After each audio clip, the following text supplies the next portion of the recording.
Good morning once again. I'm Chris Higenyi, and this is Morning at NTV. Now, we are continuing with our discussions, and for this particular one, raising awareness about mental health. Yes, you heard me right. And before I introduce my very eminent guest, allow me take you through a preamble that shall be able to offer background to this discussion. Approximately 7.3% of the global burden of disease has been attributed to mental and behavioral disorders.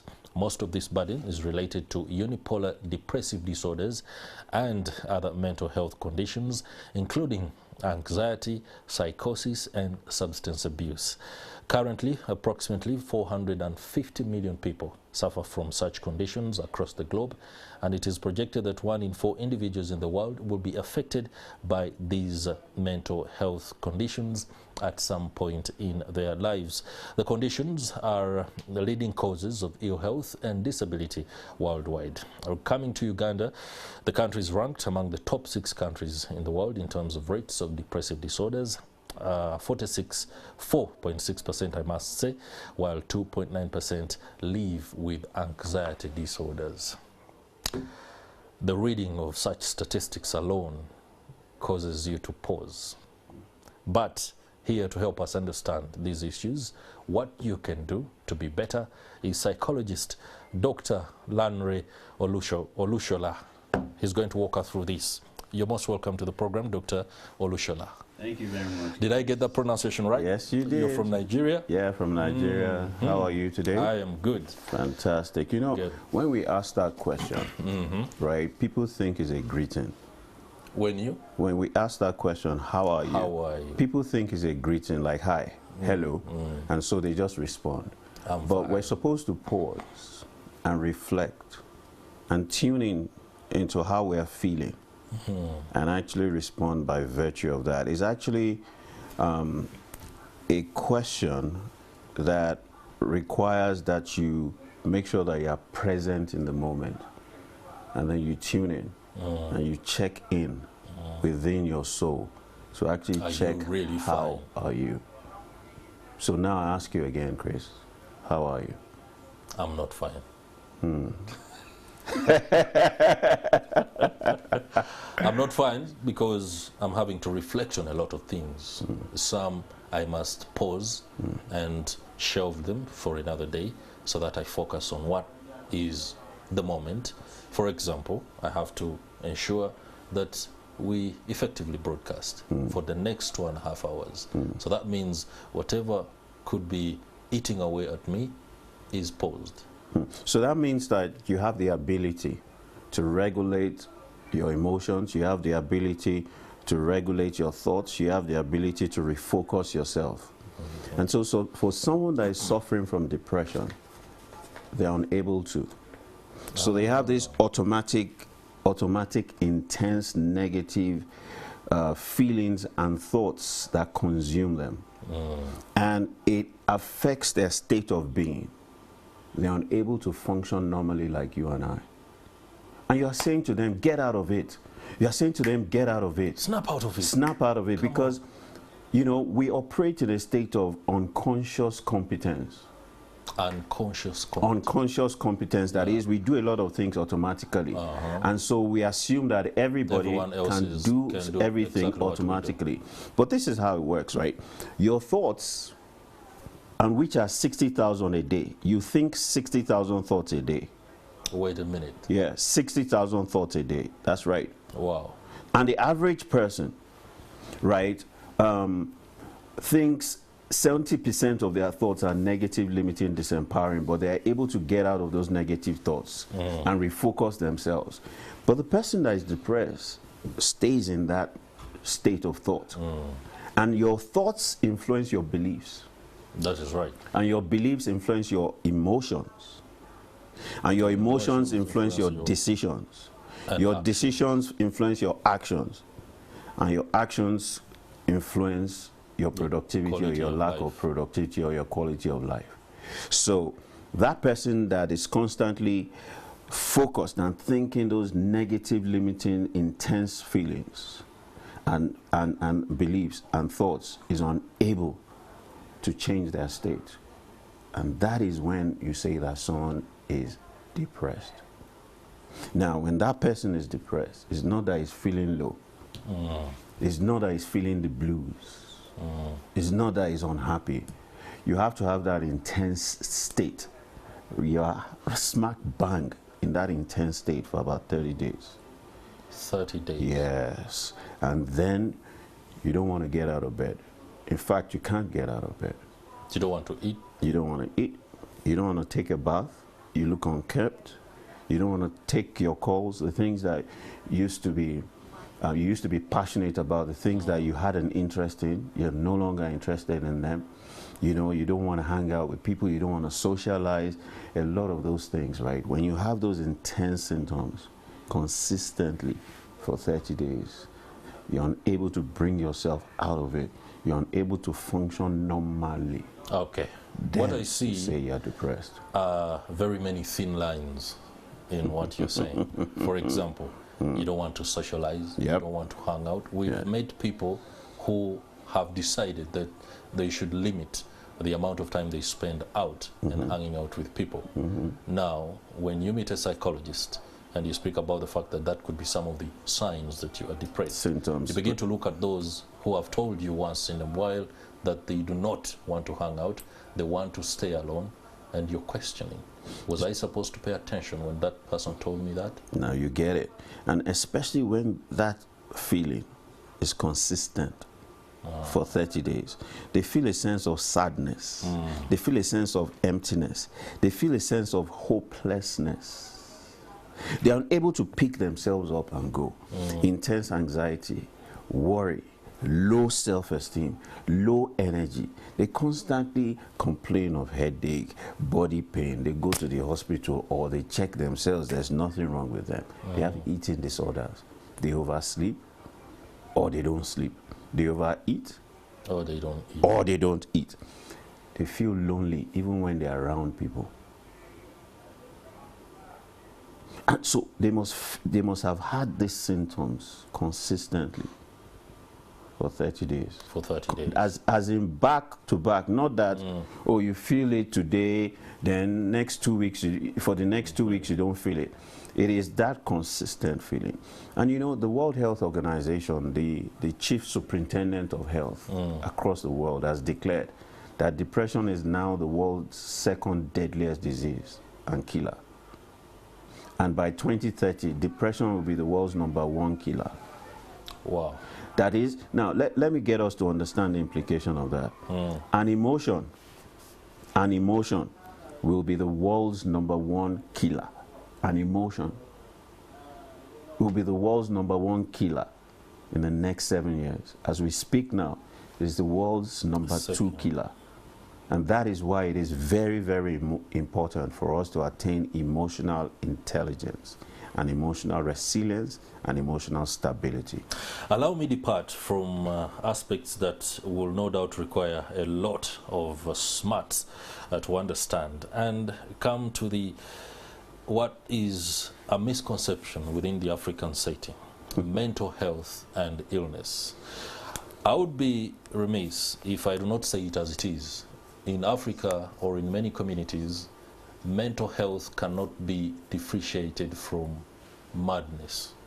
So much so that whoever could be grappling with mental health aspects like depression, anxiety, a loss of self-esteem, a lack of confidence, and then causes them to snap or mishandle a situation or two, they are quickly labeled mad.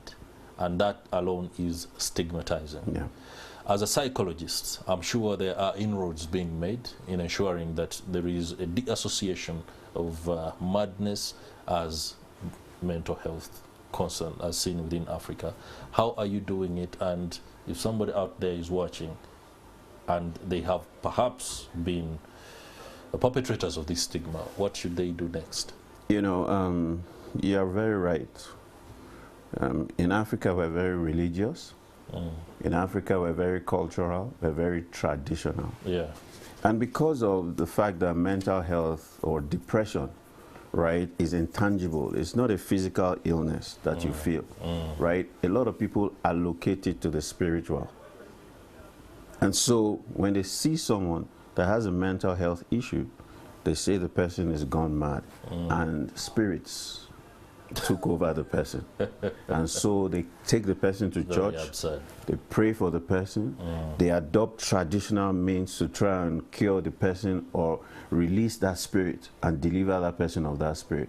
Meanwhile, that person is simply going through a mental health issue, right? Now, I say to people that your psychology influences your biology. That is, your thoughts and your beliefs actually influence 80 to 95% of disease. That's right. And your psychology influences your sociology skills. If you can't think right, you can't relate right. That is right. And so when you can't relate right, people think that you're out of place. And so they want to put you in the church. And so there's a lot of awareness that needs to be created. Media has a role to play. That's right. Traditional media, social media has a role to play. Government has a role to play. And what is government's role? Policies. If we look at our mental health policies across Africa, you will find out that they are outdated. They are not updated. And so we need to go back to look at those policies and we need to update them. Number 3 is we need to begin to build mental health facilities and institutes. Those are healthcare services. And yes. Should embed the element of very, very key, especially with the fact that we now know that it will be the world's #1 killer in 7 years. How are we preparing for it? And then, if it's going to be this important, and you said, you read the statistics, 1 in 3 or 1 in 4 will suffer from depression. It means that we need to train more psychologists, more psychotherapists, more psychiatrists, and more coaches. And we need to bring those professions to the mainstream, because if we catch it early, we can resolve it. Now, the next thing that needs to be done is all of us need to be educated. Look, it is the family and the friends of the people that suffer from depression that point it out. Because the person that's going through depression will not check himself to a hospital. It's not like you have malaria. If you have malaria, you will tell people that you are not feeling fine. That is right. When you are not fine up there mentally, you are not going to tell anyone. So people need to understand the symptoms, observe you, identify that there's something wrong, and then take the responsibility of care. That's right. And check you into seeing a therapist, into seeing a psychologist or a coach for help. For help. Early. 2 questions now. One, regarding the landscape in the corporate world. Many people have been known to grapple with the demands and the tasks of work. When they can't handle the obligations or the pressures that come with work, many tend to snap. How does that get to be addressed, especially in line of the work that you're doing? But also, the other question is the place of poverty in depression. Many times, I'm told by some friends, when I tell them I'm not having a good day, one of them says, "Chris, you're broke." Well, when you look at it for the fact, at that particular moment, I'm told I'm broke and I'm not having a good day. I'm actually broke. Ooh. And if I were another person who might not be privy to information like yours, I would classify myself as depressed, yet I'm not. How does that be? I mean, it's very, very true. One of the things that cause people to go into anxiety or worry or cycles of thoughts that they are not good enough is when you don't have money. That is right. Right, because money answers to a lot of things. Yeah. You know, money sustains our lifestyle. It helps us survive. And in these climes, we place a lot of emphasis on money. And that's the first thing that we need to address. Money is not paper. Money is a mindset. Take me through that. Yes. You know, a lot of people think that money is cash. No, money is not cash. Money is an idea. Money is a mindset. The people that actually become rich and wealthy are people that have a certain mindset. The people that are poor are people that have a certain mindset.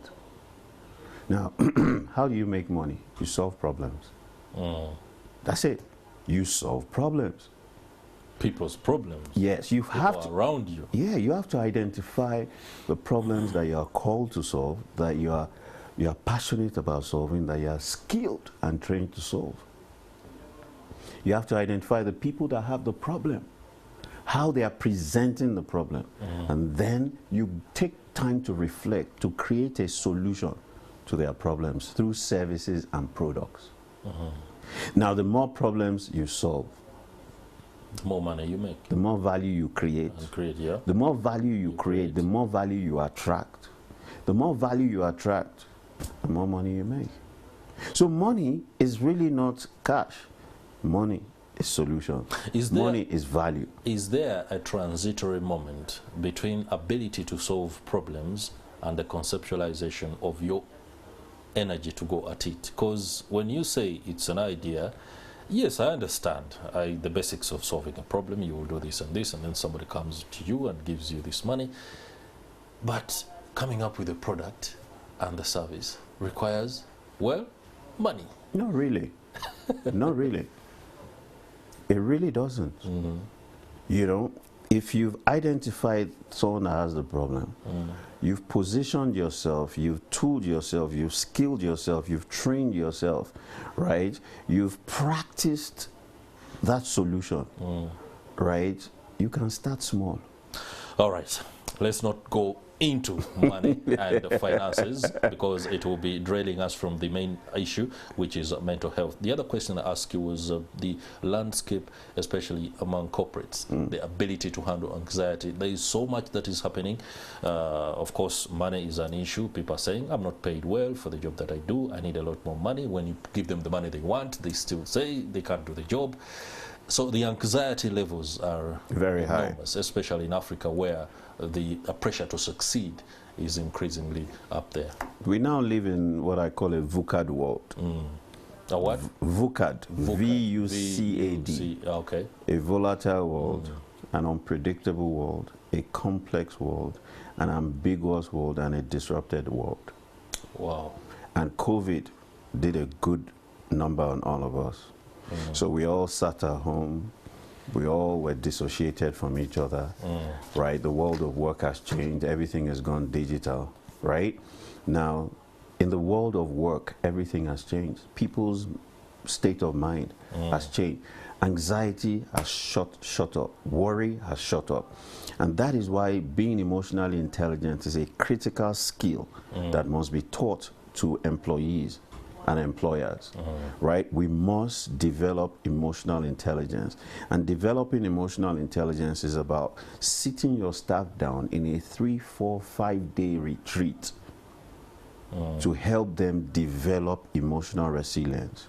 Now, we realize, right, that people are underperforming. People are not as productive as they used to be.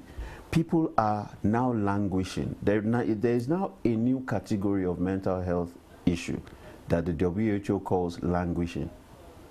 Languishing is now a mental health issue, and it is very prevalent amongst workers. You are just there in a comatose state. You are unable to produce as you are supposed to produce. You are able to perform as you are supposed to perform, and you don't know why. There's nothing you can do about it. We need to shake people, we need to shock people, we need to move people out of that stuck state. And teaching them, helping them develop emotional intelligence is key. Now, research has proven that 85% of success within the workplace is dependent on how emotionally intelligent you are. Not how technically skilled you are, not how intelligent you are in terms of the brain, IQ and your cognitive skills. It is emotional intelligence. So if you truly want your organization to succeed, if you truly want your people to succeed, you would help them develop emotional intelligence. And that is very, very key. One of the critical reasons why I'm here in Uganda. Oh, I was just going to ask run you, a program. Dr. Lanre Olusola, being a Nigerian, I haven't seen you in Uganda before. Why are you here? I'm here simply, right, to talk on and touch on the critical issues. Mind transformation. Mind transformation is an element of emotional intelligence. Okay. So I came to Uganda to do a program today and tomorrow. Okay. And today's program is called It Is Possible. And it is simply to tell people that it is very, very possible for you to be emotionally intelligent. It is very, very possible for you to be extremely successful. It is very possible for you to be extremely productive and to perform at your optimum. It is very, very possible for you to succeed and to be wealthy and to be rich. You just need to know how. So I've come to teach them how. I've come to teach them how to attain self-mastery. Today is a free program, and it's happening at Serena Hotel, right? And it starts at 12 o'clock, but you have to register. So if you do want to come in, right, you have to register. Today's program is free between 2 and 4 p.m. Tomorrow's program is a very exclusive program. For the last 12, 14 years of my life, I've been doing a research on the secrets of the world's most successful people. People like Warren Buffett, people like Mark Zuckerberg, people like Burna Boy. I'm sure you know Burna Boy, Wizkid, right? And I found out 50 secrets. And I'm going to be sharing in a whole day's workshop the 50 secrets of the world's most successful people. It's very exclusive, right? And we've only got maybe about 3 or 4 seats left. So you also need to register for that. For that one? Yes. I've just been hosting you. Is my seat reserved? Oh, most definitely, Chris. Thank you very much. By all means necessary. Awesome. I look forward to seeing you today and tomorrow. As the last one, let's keep the conversation on mental health. There are so many people right now whose minds have been opened to the realities that they are going through, but also it has touched on those small embers of success that sit within each of us, and we need to be able to unlock them, and I'm sure they are very attentive. Your last word? My last word is, your mental health is your responsibility, and you just don't, come out of, life and say, look, man, I'm going to be mentally healthy. There are certain things that you need to take care of. You need to eat right. Yeah. You need to exercise. You need to make sure that you take your supplements and your vitamins. And you need to make sure that you think positively. You need to make sure that you listen to nice, good soul music. You need to make sure that you need to make sure that you meditate. I love that. On a regular basis. You need to ensure that you are kind and generous to people. You need to ensure that you build meaningful relationships. You need to ensure that you discover your purpose and you begin to live purposefully. These are some of the tips. Now, it's very, very important that you boost your dose of dose on a daily basis. What do I mean by boosting your dose of dose? Make sure that you have the right dose of dopamine, oxytocin, serotonin, and endorphins. Those are the 4 happy hormones. If you have the right dose of dopamine, oxytocin, serotonin, and endorphins, you would avoid depression and mental health issues.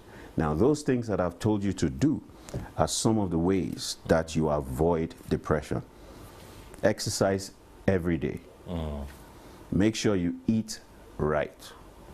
Make sure that you drink a lot of water. Make sure that you take vitamin D from the sun on a daily basis. Make sure that you take food supplements and vitamins A, B, C, D on a regular basis. Make sure that you show kindness to people. Make sure you are generous. That's right. Make sure you meditate. Make sure you pray daily. Make sure, right, that you develop your self-worth and your self-esteem. Make sure you adopt, practices that help you create innovation, because innovation and creativity are very, very key to your state of mind. And make sure you think only things that are right, excellent, pure, lovely, admirable, noble, and true. I call it the replant filter. Use the replant filter to regulate your thoughts. Think only things that are right, R. Things that are excellent, E. Things that are pure, P. Things that are lovely, L. Things that are admirable, things that are noble, and things that are true. And once you do all of these things, you will be the master of your mind. And once you're a master of your mind, you're a master of your life. Dr. Lanre Olusola. Yes, sir. Psychiatrist.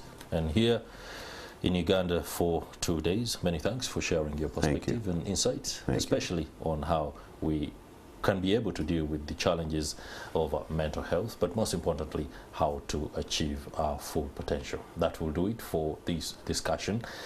Morning at NTV still continues. Personally, there's a lot that I have learned. And of course, as the day goes on, I can assure you there's going to be a lot of unlocking my own potential. Do stay with us. Morning at NTV still continues.